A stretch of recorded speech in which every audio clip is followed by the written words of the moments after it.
This is little Seraya Aung, a 2-year-old girl with young parents who are no longer together as a couple. Seraya's mom is Samara. She was living in Pullman, Washington. Seraya's dad is Aaron, who was living close by in Moscow, Idaho. Samara and Aaron shared custody, but when Aaron didn't show up for an exchange drop-off with Seraya, her mom got worried and called police. And now there's a manhunt for Aaron and a search underway for little Seraya. Tonight, we will bring in our experts with all the latest in this search, including a major twist that could turn this case on its head as we investigate the search for little Seraya. I'm Vinny Politan. Thank you so much for joining us tonight here on Closing Arguments. And this is a story. This thing is breaking now. There is a child who is missing. Let me introduce you to little Seraya. Take a look. Oh my goodness. Look at those eyes. Look at those big brown eyes, the smile, the happiness. Absolutely amazing. Absolutely amazing. Now this young child has young parents. Here's some images and pictures of her with her mom, Samara, and mom is happy. You look at mom, you know, just having that bundle of joy in her arms. And that's what children want. Children want to be with their moms. Yeah, they want to be with their dads too, but they really love their moms. You know that, I know that, we all know that. So I want you to take a look now, just so you understand what is happening now, that this child is not with her mother. This child is missing. This is what she's missing.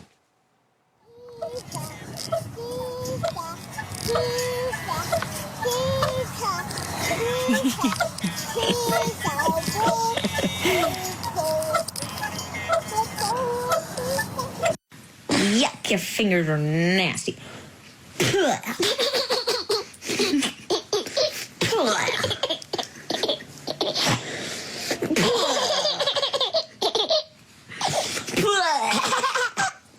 Yucky.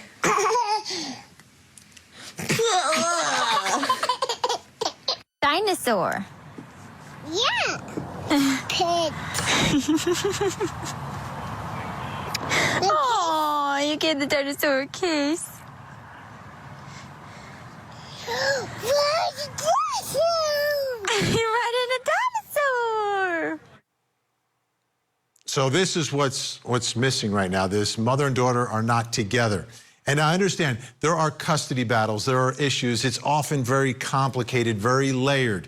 But we have rules and we have processes for all of this to be handled, and it should always be handled in the best interest of the child. And how on earth is it in the best interest of this child to not be with her mom tonight, and for her mom to not know where she is? So what happened in the middle of this custody battle? This little girl's mom and dad are not together. They're not a couple. That's fine. It happens millions and millions and millions of times that a mom and a dad aren't together for whatever reason.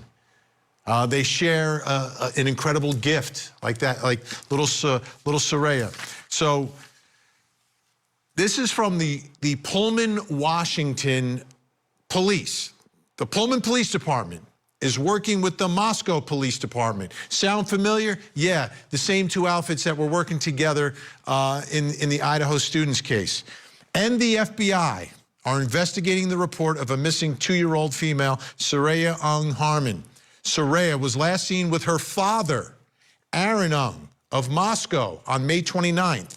The two reportedly traveled to Montana on a fishing trip but have not returned. Seraya was scheduled to be returned to her mother, shared custody, in Pullman on June 3rd of 2024. They did not appear at the scheduled custody exchange. Aaron Aung may be traveling with 21-year-old Nadia Cole, formerly a Pullman resident. Nadia Cole was reported missing to the Port of Seattle Police Department on May 29th, 2024. So now you've got 2 young adults and a child that we're looking for. Let's begin with Aaron Aung, the father, 5'9", 130. Look at the face. Look at the face, folks. He's wanted, approximately 135 pounds, black hair, brown eyes, wanted for first-degree custodial interference, and there's a belief that he may be headed to or in Mexico, but we don't know. Could be anywhere. With him, Nadia Cole. This is her missing poster. 21 years old, 5'9", green eyes, blonde hair, went missing the same day as baby Seraya was last seen at the Seattle-Tacoma International Airport. So what's the connection between these two? Take a look at the photo. Engaged. Got engaged in November. So you've got Aaron and his new fiance missing with his baby. But it's not her baby. The baby has a mom. So what's the situation with Nadia Cole? Well, take a look. We have some airport surveillance video. She was about to fly to Europe with her family to celebrate graduating college. She's at the airport with her family. She leaves her bags at the terminal, said she was going to the bathroom, and then left the airport and has been missing since. So what exactly is going on here? Let's try to get some more information. Let me bring in our special guests. The maternal grandmother of little baby Seraya. Samara's mother, Samara Harmon, is with us. And the founder of Crime Scene Collective, Alina Smith, is with us as well, who is helping families everywhere. Thank you both for being here. Shauna, how are you holding up? How's your daughter holding up? And what do you know at this hour? I mean, we're doing the best we can.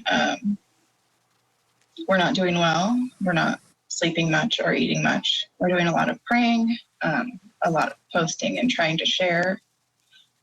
We really don't know much right now at all. Was there any indication that he was going to take off with your granddaughter? No, nothing that I'm aware of. It seemed like a normal custodial exchange. He was a little bit early, which was somewhat out of character when he picked her up and in a hurry, but Samara thought he was maybe late for a job or something and didn't really think anything of it. And I mean, the time without her daughter is always hard for her, and so she was obviously upset, as she always is, but there was nothing out of the ordinary. Do you have a message for him tonight?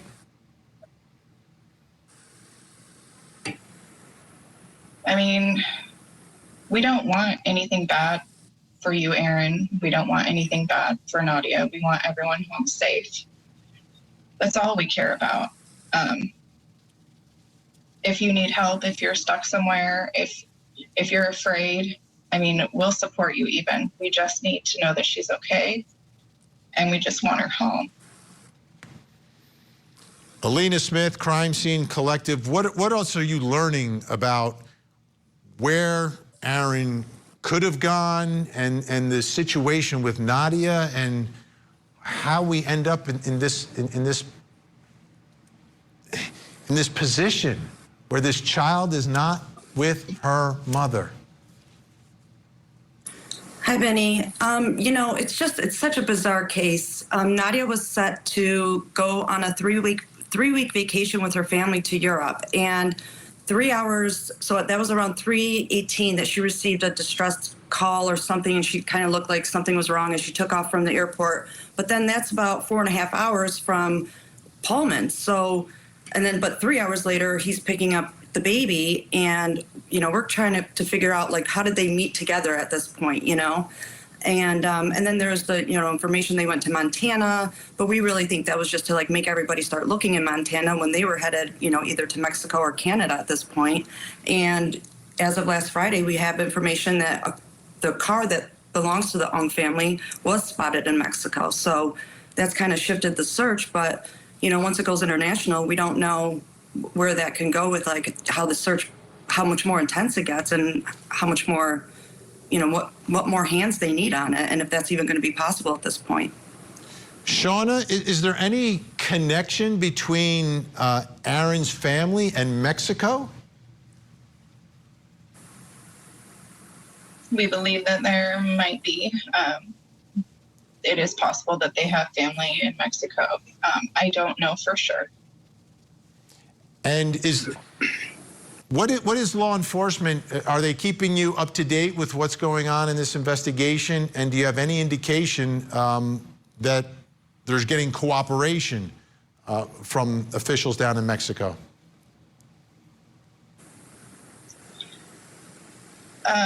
We have been being updated that they're looking everywhere. They're not just looking in Mexico. Again, the car was seen crossing the border. I don't know when. They didn't give me that information. But to my knowledge, we don't know exactly who was in the car. So we don't know if that might be another diversion tactic. So they're looking everywhere. They're not giving us a ton of information. We've been pretty active on social media, and I don't think that they want anything getting out that could jeopardize the case. That's understandable. But on the other hand, everyone needs to know who we're looking for and what we're looking for here. Yes. Because everyone on social media, everyone watching this program could provide significant information here. Alina, are you hearing anything from law enforcement one way or the other? No, definitely not from law enforcement. We, excuse me, we have a Facebook group dedicated for the search for Seraya and, you know, to see if in fact Aaron and Nadia are missing. But, you know, there's no proof that the three of them are together. There's no, like Shauna said, we don't know if they're actually together. There's no proof that they were in that vehicle. We also have some leads that we're seen headed to Canada. And there's somebody that has footage somewhere, but they're not having any assistance from law enforcement to track down that footage. And they're saying there's so much of it and they request help and they're just not getting the feedback that we feel that they should be getting and the hands on it that they should be getting. And there's also another lead where, you know, somebody's buying hundreds and hundreds of dollars of camping equipment, you know, and it was like a, you know, younger couple with a baby. And we're just like, come on, you know, where's the CCTV? It's something. Like, it's been too long. We need to get this baby home to her mother. Like, you know, it's just, we don't know what's happening. This is urgent, beyond urgent. Absolutely. Okay, Shauna and Alina are going to stay with us. And we're going to talk about some bizarre accusations coming from the fugitive's family. But right now, please take a look at these two faces. Yeah, a nice looking couple. But he is a fugitive right now. He is wanted and a child is missing.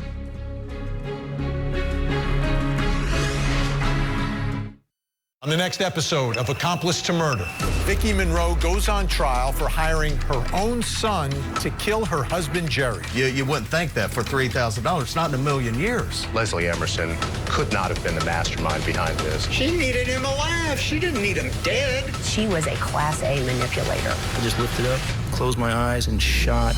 Accomplice to Murder with Vinnie Politan. All new episode, Sunday night, 8, 7 Central. Only on Court TV.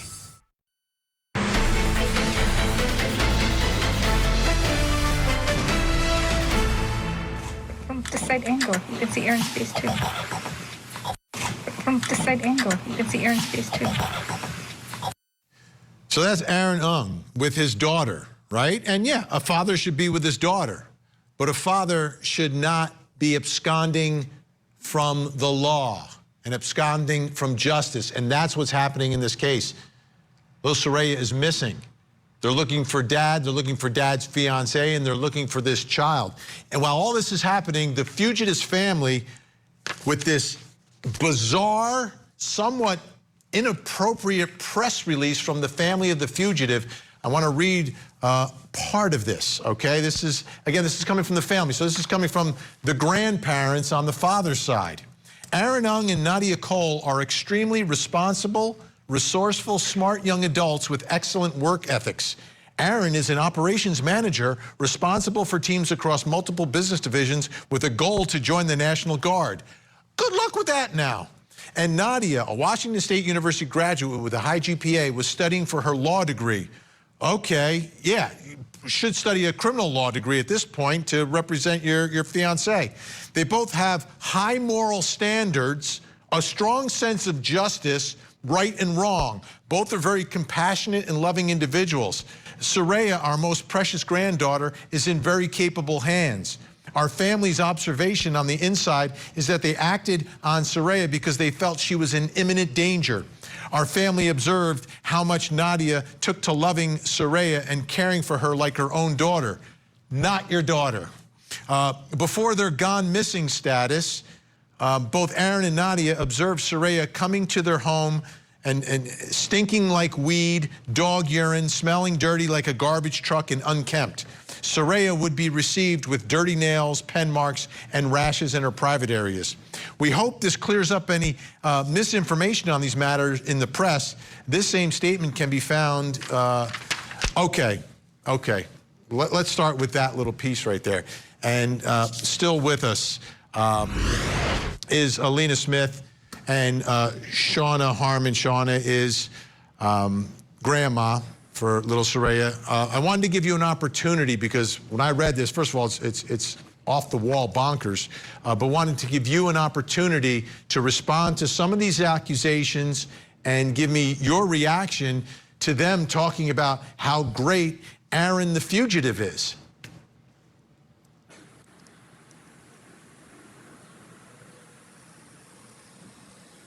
What do you think, Shauna?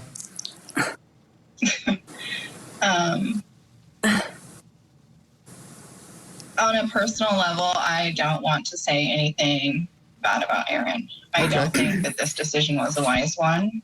I don't think they were in fear for Seraya. She was definitely not in imminent danger from her mother or anyone on this side of the family. Aaron's very young, very impressionable. I do not think that he just decided to rescue his daughter from this made-up, terrible situation. Alina, have you had any contact with the with this family from the other side? Are they saying anything else other than this, well, this the press page release? The page that we created to follow this, they are on there. So it's the brother and the sister of Aaron, and they post and comment all the time. It's pretty much the same thing. They just want to disparage Samara and, just say they put all of this stuff on the page before they even put the statement out. And so, a lot of this stuff is not a surprise to myself because they were trying to, already leave these little breadcrumbs everywhere as they were posting. And I would remove the stuff or I would just mute them because, I'm happy for them to read what everybody thinks about them, but there's no reason for them to be able to comment about it. So, yeah, they just try to keep pushing this narrative, but we just don't understand, how they feel that this is going to turn out in their benefit at all, It's not. This is ridiculous. They say they have a lawyer. How does a lawyer allow this? Yeah, I've never seen, well, I'm trying to think if I've ever seen anything even close to this. And Shauna makes a great point. He's young, they're young, and I understand that. And I think Shauna's taking the right approach to all this, by the way, tonight in the way. But I wanted to read another accusation coming from the Aungs here. The baby would have unusual behavior, such as saying go away when her diaper was being changed. There is suspicion that Seraya may be getting molested. Samara's half-brother is reputed to be a pedophile, and he spends a significant amount of time with Samara, whom he raped when they were young. Shauna, the accusation's out there. I wanted to give you an opportunity, if you wanted to respond to that. Don't feel obligated, whatever you're comfortable with. I will say that it's very unfortunate that Samara's trauma is being used against her. her half-brother is not around Seraya for obvious reasons. Our entire family is very protective of the children in it. When Samara was victimized as a child, I'm the one that turned it in. I would not turn a blind eye to my granddaughter being molested, and she was displaying strange behaviors and saying things, and I actually called Child Protective Services because of that back in March. And it was when she would come back from her father's house with weird infections and stuff and freaking out with diaper changes. That was never happening before. So you're saying what they're saying is they're basically gaslighting. They're accusing your side of the family of what was happening when she was with the other side of the family. I don't know that. I know that I saw those behaviors too, and I called Child Protective Services because I don't care who it was. I would want her safe from whoever it was, no matter what. If they were seeing those things as well, they could have called too. I mean, I think that that's the right thing to do. Absolutely. And how would you describe, because custody battles are always difficult, it's never easy, but how did the two families get along or not get along? How bad was it, or was this unexpected, this development?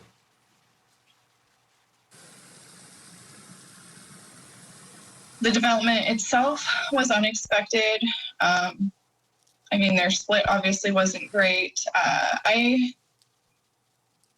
don't have a huge problem with most people. I can pretty much understand where they're coming from. I don't have negative feelings toward the Aungs. I think that they're misguided. I think what they're doing is pretty gross, but maybe they're scared.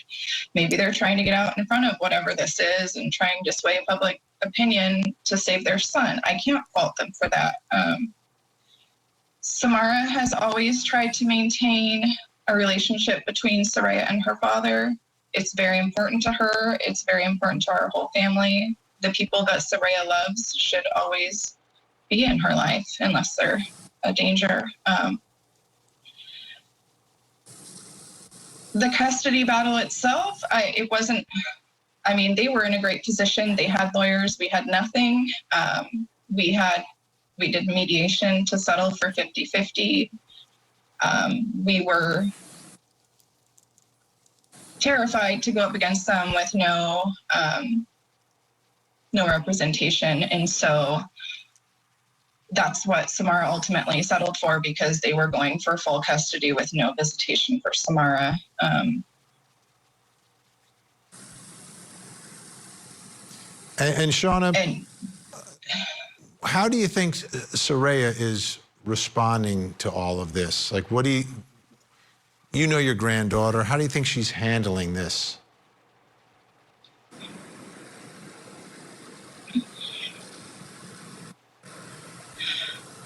I know Seraya loves her dad, and I believe Seraya loves Nadia. One of the things that we pray for is that she doesn't even know this is happening, that she thinks she's on an adventure with her dad. I'm sure she misses her mom. She's very close to her mom, who she calls Mommy, by the way. I know that was in there too. I'm sorry. We're just hoping she doesn't really know.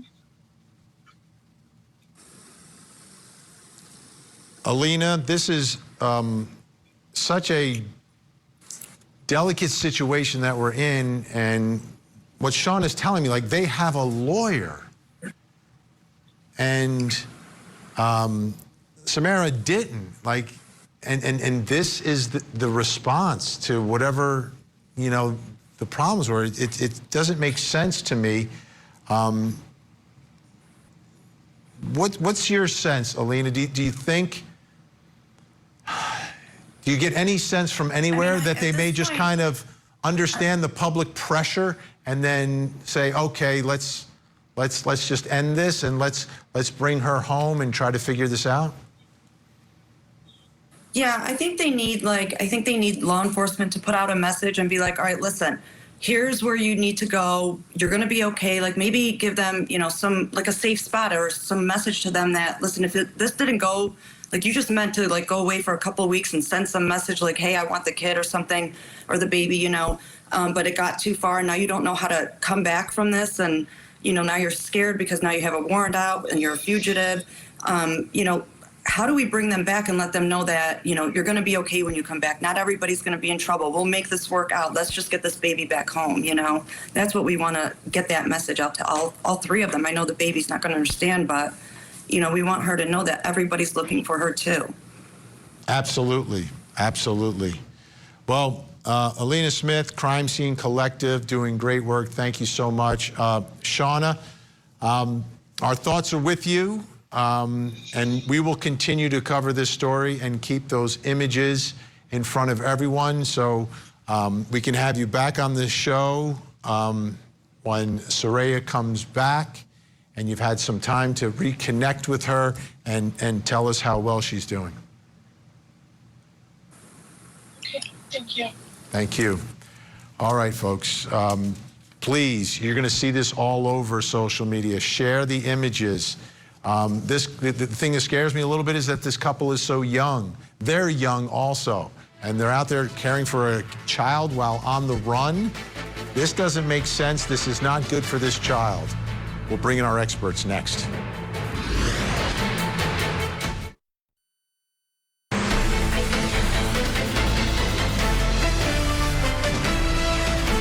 There she is, 2 years old, little Seraya, missing, with her father, Aaron Aung, and the father's new fiancée. Why on earth did he abscond with her? It makes no sense. But the bottom line is that child needs to come back home. I want to show you something else because we've been talking about this bizarre press release from the father's family, the fugitive father's family. Something else that they're pointing out, they said, when Samara lived with Aaron in various residences, she kept their home like a pigsty. Aaron would complain of having to pick up after dirty diapers, sometimes up to 24 at a time, all over their home. Here's one image of how Samara kept one of their residences, a studio apartment in Moscow, Idaho. Like, okay, I get it. You want to, this is the stuff you're supposed to do like in court, right? They have judges that will make decisions based upon evidence. This isn't a case you try in the public after the father takes the child away and is who knows where with this child tonight. I don't understand this. Let me bring in my guests with me, still with us, founder of Crime Scene Collective, Alina Smith, and now joining us tonight, private investigator, criminologist, and profiler, Jason Jensen, and joining us live here in studio, family law attorney and law professor at Emory University, Randy Kessler. Randy, I want to begin with you on this, and I'm so glad you're able to come in tonight, on a Friday night, by the way. Can this from your perspective, because you deal with custody battles all the time, is there a way for Seraya to come back home safely? How do we get this done? Well, I think Grandma was very good, right? The last thing you want to do is to alienate him and scare him that he's going to be in really, really bad trouble. You know, it's like anything. You want to get the child back first, and it will be better for him, and I want to say this to him if he's listening, if he does it voluntarily. It's always better. You put your child first, you had a lapse of judgment. There will be some excuse, some defense, just like, look, I did it. I thought it was the right thing to do. I didn't trust the court system. We know how the court system has made mistakes in the past. I made a mistake. Here's my daughter. But please make sure that we correct these issues that I'm concerned about. Much, much, much, much better for him than if he's found still hiding the child. And let's just put this out. I mean, he comes back voluntarily with the baby safe and, you know, does what you're saying. He gets to see his child. Probably. You know, rapists get to see their child. People that are in jail for life get to see their child. So he will probably have a relationship with his child. He's going to have to defend his actions. And absolutely. There'll be consequences. But if he wants a relationship with his child, because if they find the child now and take the child against his will, there's a good chance he doesn't see his child for a long time because no one wants to put the child in that kind of danger again. That's his chance. This is the opportunity is now. Bring that baby back. Let's bring in Jason Jensen. Jason, I know you've been following this story. What are your thoughts about where Seraya could be tonight? How do they track her down? Well, you know, that's a very good question, because it sounds like they are in Mexico right now. And typically, you know, you're going to go to one of these luxury resorts for $300 a week, like Cabo San Lucas or something. So that's where I would primarily focus my searches. But, you know, so far you guys are right that the quicker he brings her back and voluntarily submits himself to the jurisdiction of the court, the better, because he's facing a long-term supervised situation if he does not. I want to read something else that was put out. And again, this was the press release from the father's family trying to smear Samara, the mother. And they put some text messages up there where Samara says, "No one bleeping loves me. I want to be dead so badly." Then Aaron says, "Yes, I can. I meant right now. Samara, nah, I just said you couldn't. Don't worry about it. Just stay." Aaron, "I can call in a few minutes." Samara, "I just cry myself to sleep. Can you get me a cart? I'm a bleeping mess." Aaron, "What's wrong?" "I don't know. I'm just in a really dark place in my life. Please, I really need a cart." Alina Smith, going through this is just a blatant attack to try to justify an unjustifiable action by a father. He has a lawyer. You go to court, you make a motion, you do whatever you need to do. You don't do this, but now they're making it worse by trying to justify it. Right, I know. And I went through everything as well, and I made notes. And on that one, you know, sometimes people use cannabis for a lot of things. And to me, that looks like she was going through some anxiety, and maybe that's what she needed it for. We don't know if she has a diagnosis. We have no idea because we don't hear that side of it. They have decided to be, you know, just not act like they are. I'm sorry. But I wanted to talk about the other text message that he put on there, the one that shows timestamps. And it says that I'm on the phone with my sister, and then it says, "Okay, that's fine." And then later on she goes, "I'm sorry, I felt like this, I'm sorry." But then they circled, "Well, I get in my head, my trauma brain makes me my decisions and, you know, whatnot." But the timestamps on there show that she wrote that around 1 a.m. or so, and then her next one is around 5 a.m. And she's clearly upset because he didn't come home that night. He was out partying with the guys. So, you know, when two people are young and dating, that's typical. Go back on, you know, how we dated when we were younger. If one of us were out late at night, the other one got pissed off and was probably, you know, shooting out messages like this as well. And they forgot that, you know, other people are going to notice this. Like any girlfriend would probably be pissed off and writing whatever she wants because you're desperate at that point to get your boyfriend to come home. Like, this just looked really juvenile to me, and they just made themselves look so much more ridiculous with this stuff. Now, they're not originally from this country, the family, and Randy, I want to read to you part of their justification here for the actions of their son. "Due to the custody issues surrounding Seraya, we discovered the family court system in the United States is a disaster, often very willing to hand over almost full custody to deadbeat moms and essentially castrating young, capable men." Okay, there are problems with the system, but if you are persistent and you play by the rules, 9 times out of 10, you're going to get a better result, maybe 10 times out of 10 than this. The evidence they have might have been useful in court. It might have persuaded the judge to protect the child from the mother. That was what that evidence should have been used for. Now, the only thing that evidence is going to do is going to be to defend his actions and keep him out of jail. It still may keep him out of jail. It may be a defense, a justification for why he acted like that. That's about all it's going to do. It's a system, and like we've said over and over, and like they said in England, it may be the worst system, except for all the other systems. Exactly, and he has a lawyer, right? He has a family lawyer. Mom doesn't.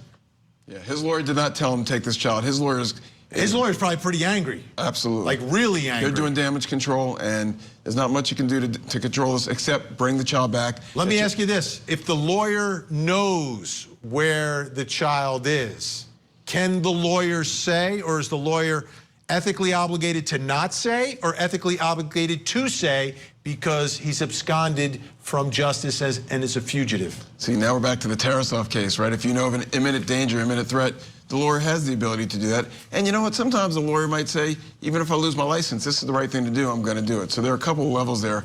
The lawyer probably has some outs, but the lawyer should try to get him to voluntarily reveal where he is. That's the best of all worlds. Jason Jensen, where would you be looking right now? The car was found in Mexico, right? But there's a chance. This seemed to be somewhat of a sophisticated plot here. And could it be a diversion, like we've been saying? Like you give the car to someone else in the family, you park it, you leave it down in Mexico. We'll leave the 2014 XTS down there. We'll put him in a Honda and send him up to Canada. Well, you know, all of that's a possibility, but I think it's more probable that they are in the care of extended family in their country of origin if they do have extended family, because in my 30 years, there's been 2 cases similar to this that I've come across, and that's usually the outcome is they're hiding with some family in the country of origin that they feel is going to shelter them until they file some legal action in their country, invoking some kind of jurisdiction and some, you know, trying to seek some home cooking there. And then you have to deal with the committee of the courts between the 2 countries. So it's clearly at this point a Hague Convention matter if that's where they're going to find him, but that's where I would look. Alina Smith, how about Nadia? This is the other twist in the whole thing. She just graduates college. And after college, her family taking her on the European vacation, right? Very normal thing, but a great thing for a family to do. She leaves her family at the airport. Have we heard from her family? Is her family worried about her? Well, in the beginning, her family was putting out, you know, text me here. You know, we contacted them right from the start. They responded, but then they, within a few days, they just stopped. They got a lawyer as well.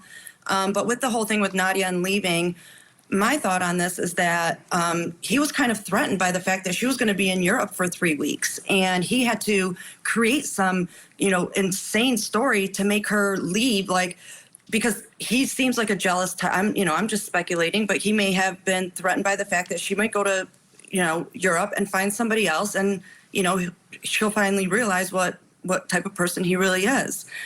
She, you know, did graduate from WSU. She had a great GPA. She went for political science. She had I think, undergrad in criminal law, actually.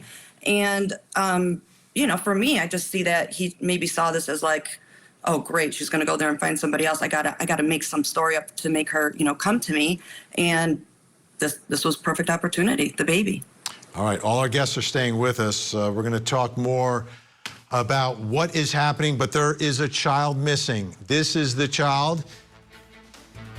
The child's father is wanted. He's with his fiancée. If you see these 2, make the call.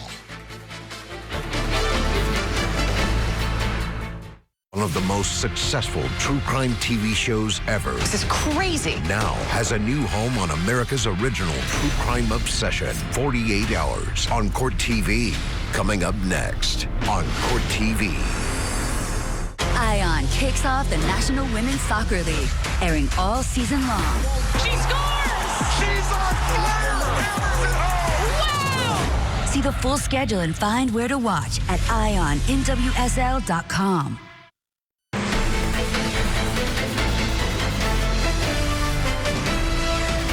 This is who you're looking for, folks. This couple, wherever they are, could be Mexico, could be anywhere in the United States, could be in Canada. I don't know where they are. He's wanted. She's his fiancée. She disappeared the same day that he did not show up to drop off his child to the child's mother. So you're looking for them with a child, hopefully with a child. There was something else that happened here. Again, this is all coming from a press release from the father, the fugitive father's family. And they're saying on the day before Aaron was supposed to leave for a trip to Montana, Mrs. Aung received a series of alarming text messages from Samara Harmon. So the grandmother from the father's side is receiving alarming text messages from the mother about the health of Seraya. And Samara's text message suggested that Seraya had a very large swollen belly and her intestines were about to explode. Well, before Seraya left with Aaron for his trip to Montana, they called the emergency room doctor, who explained that it was constipation, it was very normal, water, prune juice, and some other medication would take care of it.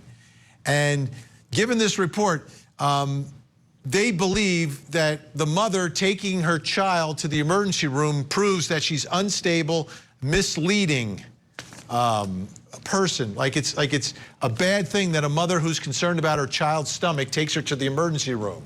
Like, I don't understand any of this. Alina Smith, Crime Scene Collective, did you understand how is this an attack on the mother? Well, I think what they were trying to prove with this is that the baby was okay to travel, that even though Samara was saying, you know, this is an urgent situation because if the bowels don't empty, then it could lead to sepsis, and that's true. So they were trying to make it seem like, oh my gosh, it wasn't that serious. We talked to the director of the ER at Pullman, and he said it's fine, and the baby is good to go. So I actually pulled up his information, and I plan on giving him a call and saying, so do you know that this is being said? Did you speak to them? Because based on what you told them without even seeing this patient, just on verbiage said to you, you said the baby is good to go. Is this how, you know, things are operate? Is this how you operate here in this hospital as the director of ER? Like, come on, this doesn't even make sense. But yet they had no problem throwing his name or like who he is under the bus. They're just, you know, they're just tossing everybody and saying whatever they want. So I'm going to bring it to that person's attention as well and see what he has to say. Jason Jensen, the other part of this is the Aungs, you know, you put out this press release, they need to be concerned as well, because if someone is absconding justice, they're going to be under a microscope as well, you know, because you can't help someone hide from authorities. You can't take any action like sending money. They're in a dicey situation, the entire family, if they don't just come clean and bring Seraya home. It should be a collaborative effort to get this little toddler back home, because everyone that's involved in concealing her absconding for justice or concealing their whereabouts or even aiding and abetting, they all could be restricted from visitation of this little girl. So that includes the grandparents. I think the weak link is Nadia Cole. She's an accomplice. If her family cares, they'll encourage her to let authorities know where they're at. And the danger is, during the course of all of this, if anything happened to that child, she's going to be on the hook. She is going to be on the hook too right now. This is serious life-changing moments. We have about 15 seconds left here, Randy Kessler. What are your final thoughts tonight as this child is still missing? In 35 years as a divorce lawyer, I can think of thousands of reasons for a father not to return a child that are much better than mom took the child to the ER. The parents are now becoming co-conspirator suspects by saying, not that we don't believe what our son did is good, they're saying he did it and we agree with it and we condone it. I mean, they're making more of a mess. Back up, bring the child back. We have a system that will work. Let it work. Trust the system. It's best for the child, and it's actually best for the defendant. All right. Great to see you tonight. Randy Kessler in studio. Thank you so much. Jason Jensen, Alina Smith, Crime Scene Collective. Thank you both so much. Have a great weekend.